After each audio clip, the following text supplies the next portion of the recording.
a ghost. Everyone is beautiful. The veins are filled with dope. With my hands behind my back, powder poison in the shields. Won't you take a ride in my rocket chair? Gonna rock you into hell. The acid is melting. Won't somebody help me? We're all drowning. The prescription is in. I got liquid ecstasy running through my veins. I put on a piece of pain with a little cocaine. Don't ever let them tell you that it's all the same, 'cause it's the drugs in me that keep me sane.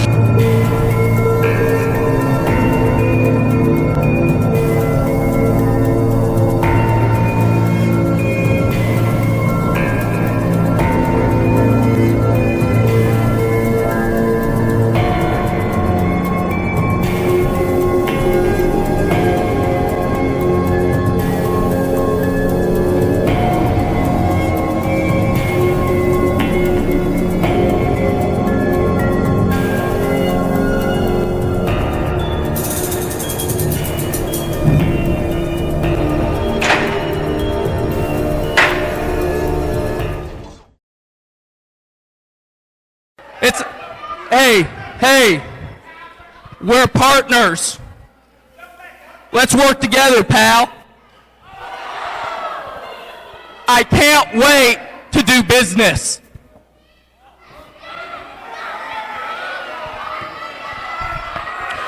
Let me tell you something. Me and Lewis Moore have done more in this business. You couldn't carry my junk, son.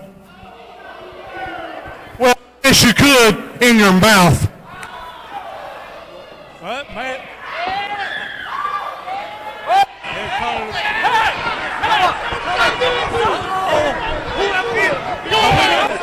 What's up, big man? Yeah, let's get it. Get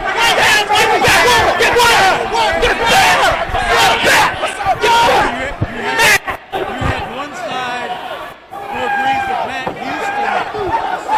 Hey!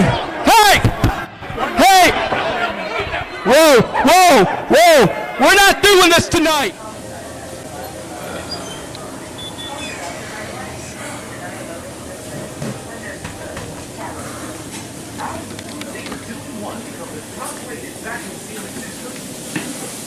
Hey, Boogie Woogie, you look like yourself. It's been a long day, brother. You want your usual? Let me have my usual, baby. There you go. Thank you, bro.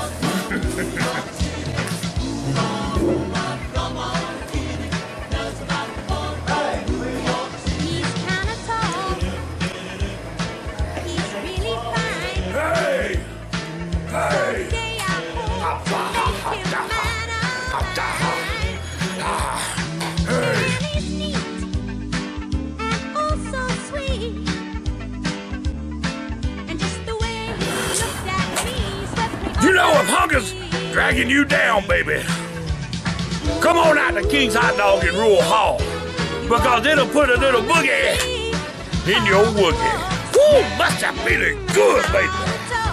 Yeah.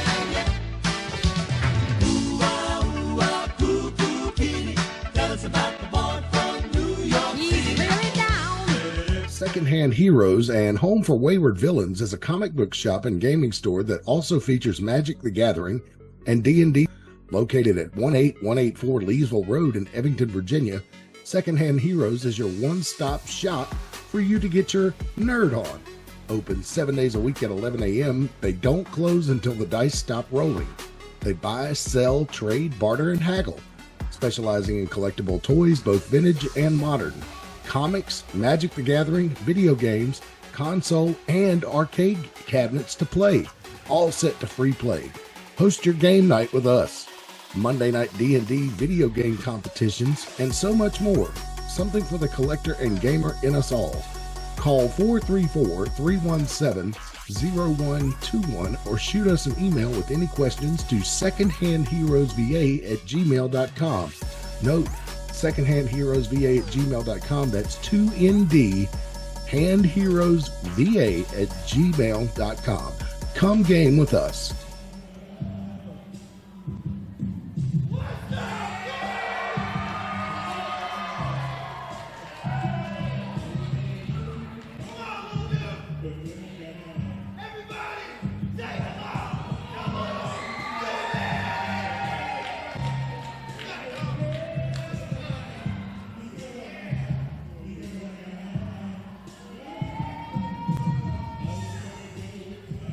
It looks like Buddy Flowers got himself a second doobie. Yep, a little one.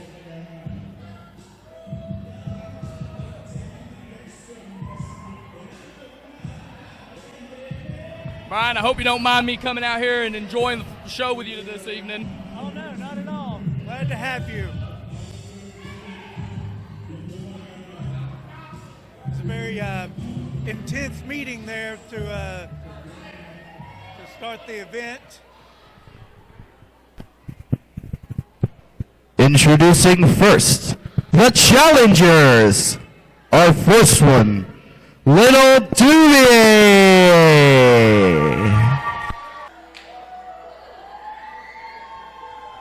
This right here is one of my favorites. Sexy Gouda, baby. Oh, yeah.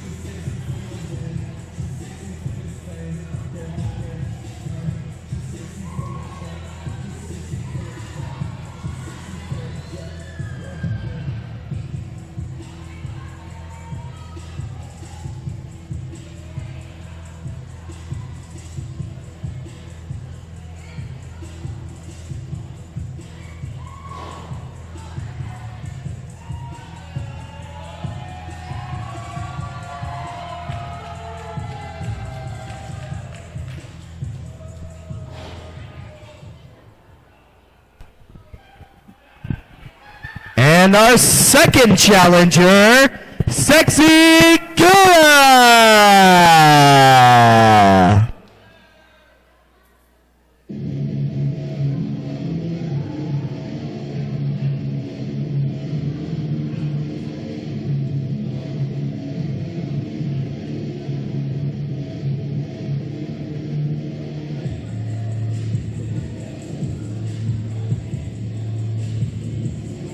Wait a minute. Looks like Aaron Wilson has chosen his own entrance way. Making his way through the side door. He's got a came in the back door there a little unpredicted. It was Aaron Wilson.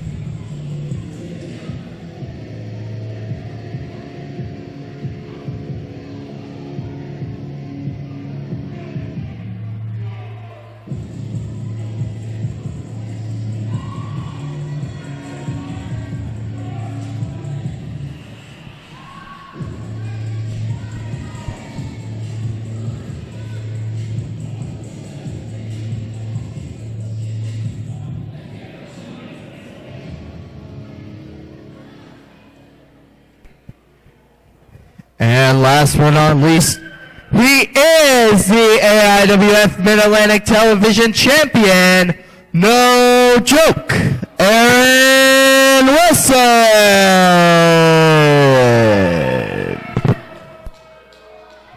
You know, I led Aaron Wilson to that television title back when he won the Money in the Piggy Bank, just the last show we did here at Fright Night back on November 1st. And I'll be honest, this is his first title defense, and he's got a tall order ahead of him. He certainly does, because not only is his first title defense and has two really impressive challengers, but anytime you have the triple threat match, it takes away your champion's advantage, because you don't have to. You're not the only one that can get pinned to lose your title. And you brought up a really good point there. And I'm sorry I'm winded, but I'm still, emotional about what just happened a few minutes ago. However, going back, Sexy Gouda last year really started carving his what little Doobie's trying to impress the world tonight. Oh my goodness.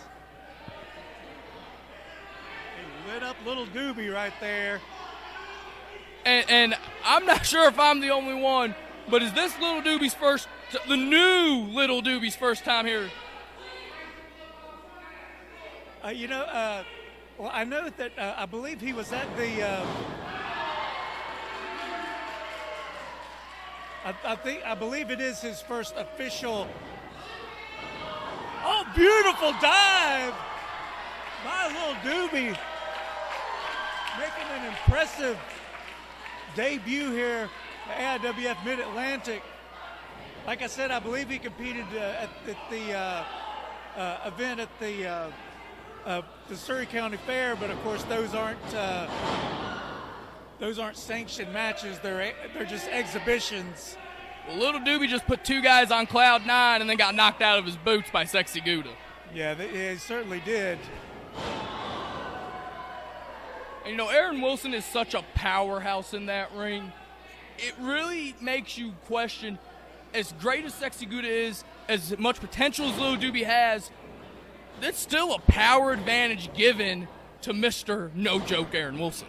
Yeah, you're absolutely right.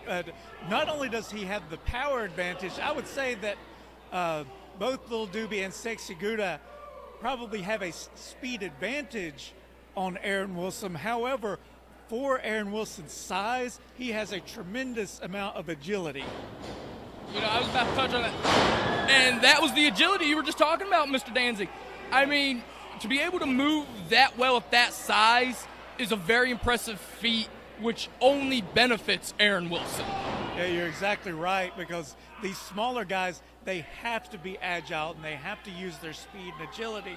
But Aaron Wilson has both. He has size and agility. And the thing is, Aaron Wilson doesn't have to have agility. He chooses to have agility to give him that edge over the smaller competitors. Yeah, you're exactly right, because Aaron Wilson, I mean, he's been a staple here at AIWF Mid-Atlantic, but at the same time, compared to other people who have held that title, he's a relative newcomer when it comes to holding such a prestigious title as the Mid-Atlantic TV title. And I said this is his first title defense, but I do believe it's going to be his first of many, just because we talked about the agility, the power, and he's still relatively new to the game. Yeah, you're exactly right. He's if he keeps going the trajectory that he is right now, then the sky's the limit for this young competitor.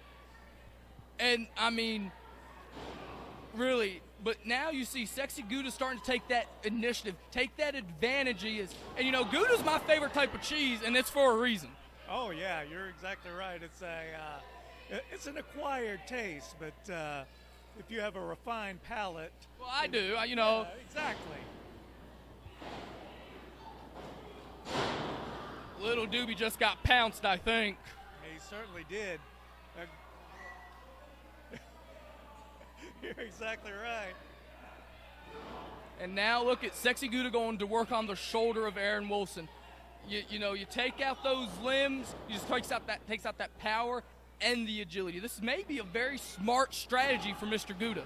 Yeah, you're exactly right, because sometimes people think when you're working on an arm, you're doing an arm bar, arm twist, something like that, that you're going for a submission. That's not always the case. Sometimes you're, like you said, you're trying to weaken the strength in those limbs. And I got a little anecdote I just want to put in here. I was in the hotel room when Sexy Gouda got his name. Well, we'll just leave that to everybody's imagination as to what was going on in that hotel room, but I'll have to take your word for it. And Little Doobie with the heart of a lion, and he's going to get, but the size of an ant. Poor feller. But yeah, little Doobie. Oh, there he's using. Nice kick. Halo kick there by little Doobie. Doobie's taking it to both now. Gouda, Wilson, and he's got them both on the offense now. Well, that's what he has to do. Being the smallest competitor in this matchup, he has to use that speed advantage, and he was doing that. But then again, Aaron Wilson just used his strength advantage, kicked him right in the gut. And now used little Doobie as a weapon. Aaron Wilson calls for a kill shot, and that's a smish him up by Mr. Wilson to Gouda, but Doobie's firing back. But again, Wilson, beautiful maneuver. That was a pop-up power rana spear performed by little Doobie and, no joke, Aaron Wilson. I feel bad for Sexy Gouda. I certainly do too. But, however, Lil Doobie exerted a lot of energy with that round of moves, and so he's exhausted right now and is unable to take advantage of the fact that both of his opponents are down. And now all three opponents are going to start working their way up, getting to their feet, and now they're starting to trade those blows. Yeah, because again, like I said, that was a very impressive set of moves by Lil Doobie. However, he almost just put the match back on an even keel with those maneuvers. So he may have ended up gassing himself out and taking himself out of this matchup. We'll have to see. And, oh my goodness, that's called a reversal because little Doobie's got the pin. I think if Stacey Gouda hadn't have made that save, we might have a new AIWF Mid-Atlantic champion. And that's just how quick the chances are in these triple threat matches. All it takes is one small move to change momentum. Anyone can win on any given night. Yeah, you have to have a completely different mindset when it comes to a triple threat match, because your threat isn't coming from just one opponent. That's why it's called a triple threat. You have double the threat from two different opponents. Each with a unique moveset, each with a unique set of skills that you have to prepare for, and it makes it that much more difficult. Yeah, yes, it certainly does. And just the whole mindset of wrestling when it's one-on-one is just complete, just like with tag team wrestling. Oh, Lil Doobie overshot with that maneuver. I think Sexy Gouda might have psyched him out too, gave him a little bit of hope, and now Sexy Gouda's feeling it. He's feeling this win. He's feeling the television title coming to his grasp. And again, nice knee there. Drove his face into the mat. However, Aaron Wilson was able to recover. And we have a Here's your winner, and still the AIWF Mid-Atlantic Television Champion, Aaron Wilson.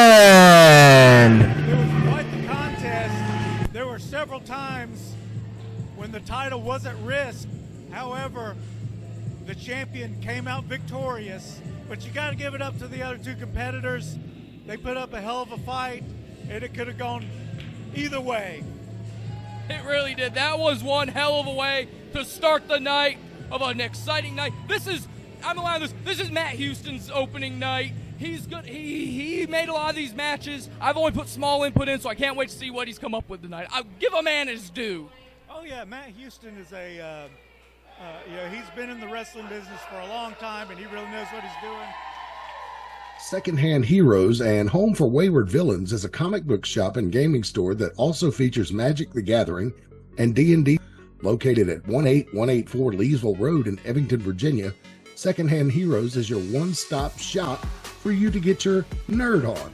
Open 7 days a week at 11 a.m. They don't close until the dice stop rolling. They buy, sell, trade, barter, and haggle, specializing in collectible toys, both vintage and modern, comics, Magic the Gathering, video games, console, and arcade cabinets to play. all set to free play. Host your game night with us. Monday night D&D video game competitions, and so much more. Something for the collector and gamer in us all. Call 434-317-0121 or shoot us an email with any questions to secondhandheroesva@gmail.com. Note, secondhandheroesva@gmail.com. That's 2ND, handheroesva@gmail.com. Come game with us.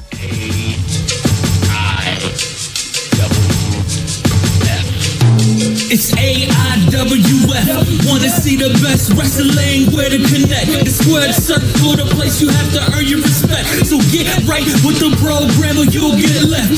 AIWF across the US and all over the globe. We are live and direct. So tune and see who wins and who's up for the loss. This match just got you all for one.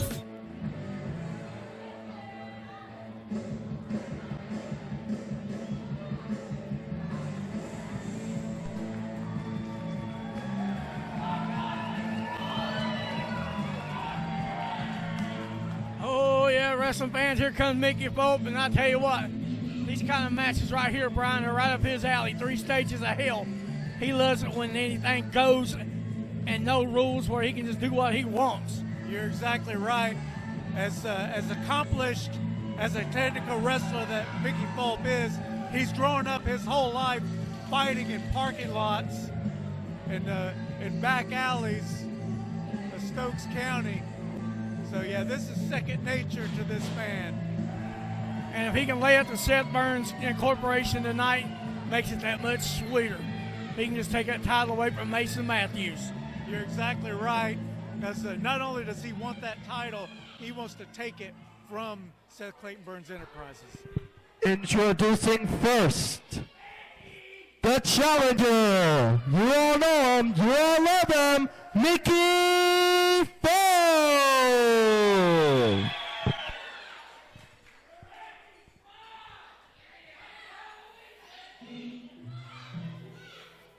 He's in rare form tonight. He certainly is. He is rare and ready to go.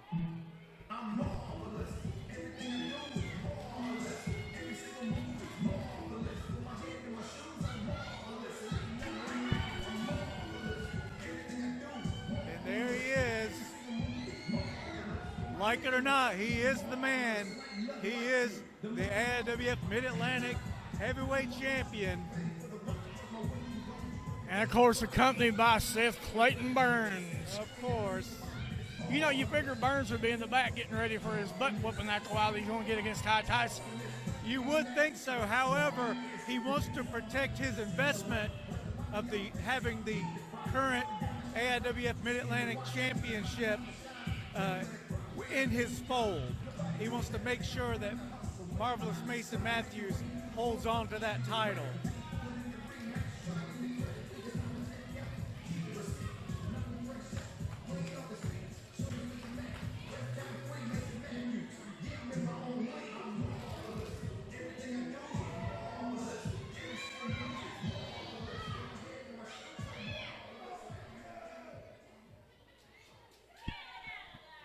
And his opponent, he is the AIWF World Heavyweight Champion, Marvelous Mason Matthews. Mid-Atlantic. He's a Mid-Atlantic champion, wrestling fans. Yes. We have announcer Alex is still. Oh yeah. All right. Job, but this is, The first stage in the 3 stages of hell will be First Blood. Whoa! I thought maybe the first one somebody had to kiss Burns. Well, fortunately for both of these men, that's not the case. Yeah, this could get a little gruesome if they had to go 3 falls on this thing. Yeah, that's very interesting that the first fall would be a first blood match. Because the loser of that match is going to have a distinct disadvantage because that means if it goes. Yeah, definitely a disadvantage. They're going to be weaker, less oxygen.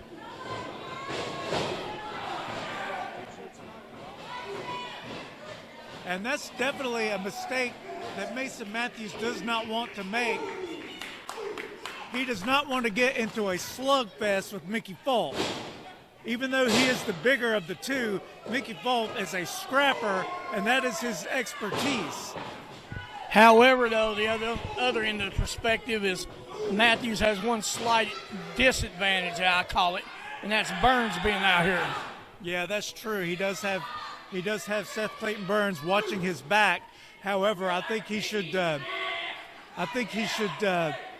rely more on his technical skills than trying to slug it out with Mickey Fulp. Yeah, I agree with you right there. Oh, there goes the concrete coming in use. And that's a smart strategy by Fulp, because there's more opportunities to bust someone open on the outside of the floor. You can hit their head on the concrete floor. You can ram their head into the ring post. There's a lot more opportunities. It's a lot more dangerous outside of there. And again, there's the things on the underneath the ring as well. And Fulper is going after those things. Yeah, it looks like Mickey's already going for it. Uh-oh, what's he got? Oh. Mason Matthews. Oh, Matthews' plan just took a detour. He certainly did. Ouch. And Mickey will win this first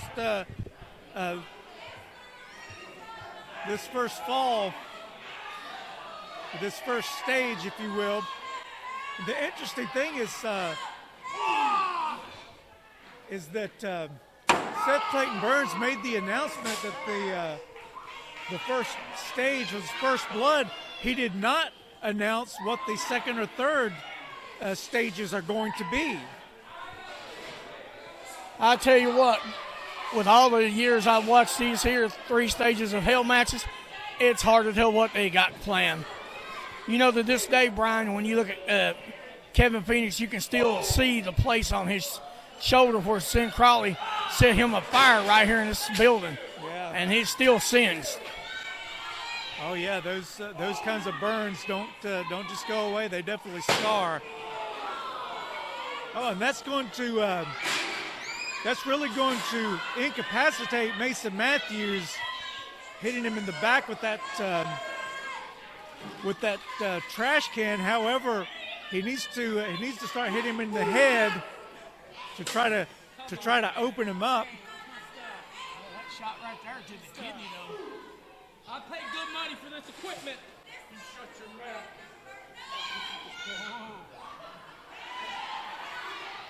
Oh, nice move there by Mason Matthews. Seth Burns distracted Mickey just enough to get him off of his game.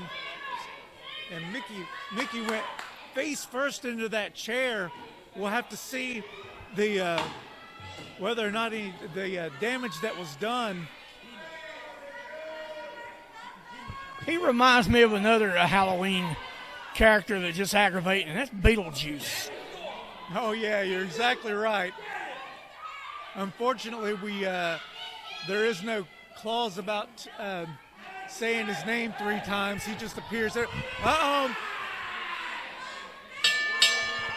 Oh, man. The winner of the first fall, Mason Matthews. Well, this ought to be interesting, Brian. It's hard to tell what's coming up now. Hey, that drop toe hold into the chair. The second stage of 3 stages of hell. Reggie, Mason, get him Texas in the ring. bull rope. The second stage is a bull rope match. Oh. But again, like we said, Mickey Fulp, he took that drop toe hold into the chair, hit right on his head, and it busted him open. Yeah, he could touch all four corners before this thing's even done. Yeah, and if Matthews wins this fall right here, it's over. And Fulp is he's ready to fight, though. He's not backing down. Yeah, Matthews already taken that bull rope too, Mickey. Yeah. Uh-oh. Oh, whipping him with it. Whipping him like a government mule. Yeah, you're exactly right. Ah. And you can see the blood running down Mickey's forehead, going into the eyes, and that's something that a lot of people don't think about. When you get busted open, not only are you losing blood and your body losing oxygen, that blood, anytime it gets into your eyes, it stings and makes it harder to see.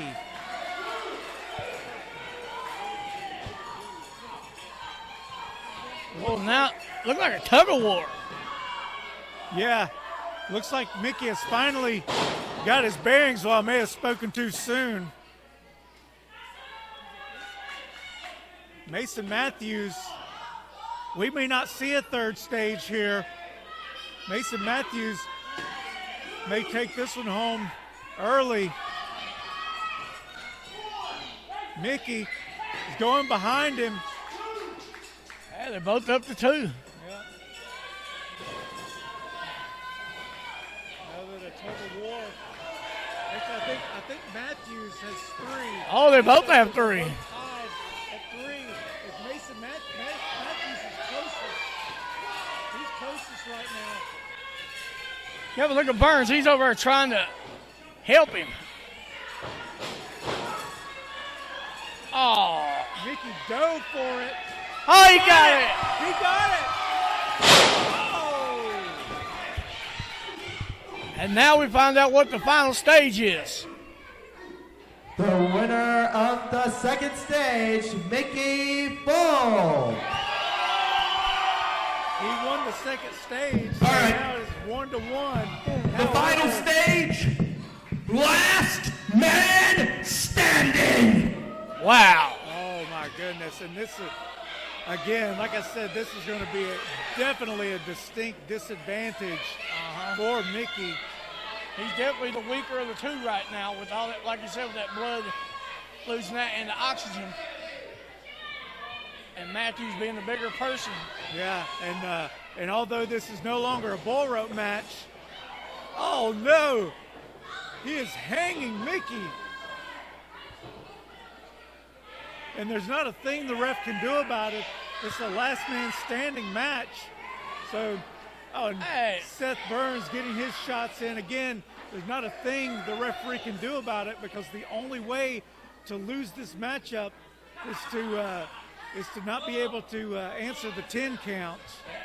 Hey, you know who's an advantage in this match also, if you think of it, is Ty, because Burns is out here exerting all this energy, running around, getting involved. He's going to be a little more tired when his match starts. You're exactly right. However, I'm sure Seth Burns has a plan. This crowd solidly behind Mickey. Mickey back onto his feet. That is a miracle. But that's the kind of fighter that Mickey Fulp is. Just when you think he's down and out, beautiful elbow. This could be it right here. Mickey underneath the ring looking for some more weapons. Yeah, I don't think Mickey wants him to end this thing quite yet. I think he wants to add a little bit of punishment to Matthews and just completely immobilize him before he wins. Uh-oh. Yeah, home run. I think he knows that Mason Matthews is as annoying and cocky and arrogant as he is. He can back up that cockiness, and the proof of that is the fact that he holds that Mid-Atlantic Championship. But again, Mickey Fulp getting distracted by Seth Clayton Burns, and it's hard not to. It's easier said than done to not get distracted by somebody as annoying as Seth Clayton Burns. But right now his opponent is laid out. But the referee is too busy trying to keep Seth Burns out of this matchup. Yeah, he could have had a 10. Oh. He just rammed Mickey into that post. This could be it right here.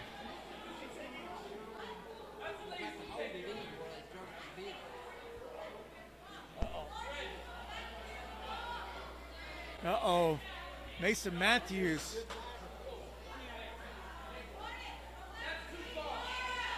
What? Did Seth Burns just tell Mason Matthews, no, that's too far? Yeah. Did I hear those words coming out of Seth Clayton Burns' mouth? Yeah. It's hard to tell what comes out of his mouth, but yeah, that's weird. Yeah, it is. Well, you know, for a long time, Seth Burns and Mickey Fulp had a working relationship, as tense and tenuous as it was. Looks like Seth Burns is finally on board with Mason Matthews' plan.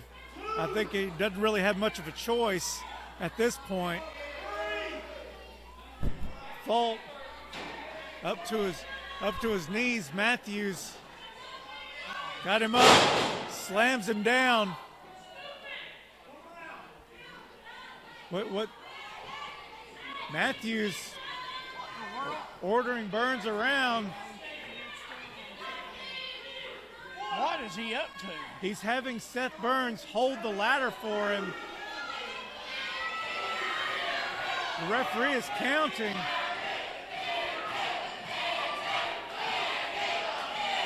He's going airborne. He is above the top rope right now. He missed. But he misses the frog splash. He was a good couple of feet above the top rope. Got some extra spring from that ladder. And Seth Burns, Mason Matthews looks like he is out, but Seth Burns is trying to wake him up. Why the referee quit counting? Well, I think because Burns, of the interference of Seth Burns. Oh, okay. But now Mason Matthews is up to his knees. Yeah, Burns looks worried over here. Oh yeah, I mean he should be worried. His cash cow's drying up. His man looks out on his feet. His head is very wobbly. Oh! And just like that, Mickey Fulp is in big trouble. He had this match well underway. It looked like we were going to have a new Mid-Atlantic champion, and we still could. Mickey is not out of this match by any means. However, he is no longer in control. Both men are out. But that lower back, though, that'll really give you a fit if you're not careful. That's one of the worst places to get hit. It certainly is. Uh-oh, what is... Uh-oh. Looks like he's going to use that as a helicopter. Yeah, shades of Terry Funk. But Fulp, nice maneuver there. Mason Matthews tried to pull a Terry Funk, but it backfired on him. He should have just went for the boomstick and quit worrying about the ladder and got this thing over with. Well, again, he doesn't want to just finish Mickey Fulp. He wants to punish him, and the best way to do that was smacking him full speed with that ladder. But again, Mason Matthews has an unfair advantage by having Seth Burns out there, because he pretty much just picked Mason Matthews up and draped him over that apron. I wonder what condition he's going to be in, though, when him and Tyson get out there. Now he's holding his left kidney right there. Yeah, you're exactly right. But again, like I said, I'm sure Seth Burns has a plan for that matchup, and it's a Monsters Ball match, too. Yeah, and he's got 3 other monsters. Yeah. Oh! Yeah, if you think Seth Clayton Burns is going to have a fair contest one-on-one with Ty Tyson, I got a couple of bridges for sale for you real cheap. Mason Matthews has a steel chair. Uh-oh. And Mickey Fulp is in bad shape right now. Oh. This could be it right here. He's telling him to count him down. Yeah. Mickey's definitely in dire straits right now. He certainly is. I wouldn't be surprised if he was unable to answer the 10 count. He's up on one knee. He's got 1 foot. He's got him hooked. Oh, this can't be good. Package pile driver on the chair. On the chair. That has to be it right there. Now Burns throws another chair in He's there. throwing more chairs in. I don't know why this match has to be over at this point. A package pile driver onto the chair. Shades of Mick Foley and Terry Funk in Japan. Yeah. When they completely covered the whole ring in chairs, the fans did. But Seth Burns, he's setting up that metal grate between the two chairs. But Mickey is all the way up to 8 and still flat on his back. Referees. Oh, he's up to 9. Barely. Oh, that was close. Count. He fell right back down, but both feet were planted. So he answered the 10 count.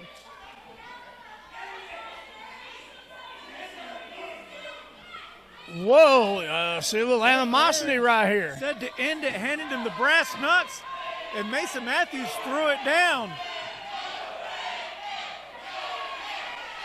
I think Matthews wants to win this on his own terms and his way. Yeah, I think you're right. He wants to use the boomstick. And if he hits this with the shape that Mickey Fulp is in, then it will be over. He's winding up, but Fulp can barely stand on his own 2 feet. Oh! Mickey reversed. Uh-oh. He's got him up. Ow! Down into that metal grate. Ouch. Both men are down. It'll be interesting to see if either man can answer the 10 count. I don't know what will happen if they don't. Referee's up to 4. And both men again. Mickey is not flat on his back, but he's still down. Matthews finally starting to stir. Mickey trying to pull himself up by the ropes. Now Matthews making his way to the ropes.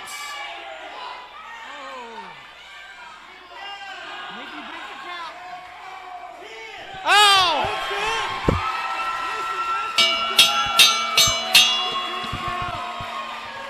We have a new Mid-Atlantic champion. Here's your winner and the new AIWF Mid-Atlantic World Heavyweight Champion, Mickey Fulp. What a way to end that match right there. Fulp at disadvantage the whole time and pulls it out. Now he's a new Mid-Atlantic Heavyweight Champion. He certainly is, and he definitely earned it. He literally went through 3 stages of hell to win that title. And now, once again, Mickey Fulp is your new AIWF Mid-Atlantic Heavyweight Champion.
still got a main event, ladies and gentlemen. To stay in your seats, you get to watch Tyson kill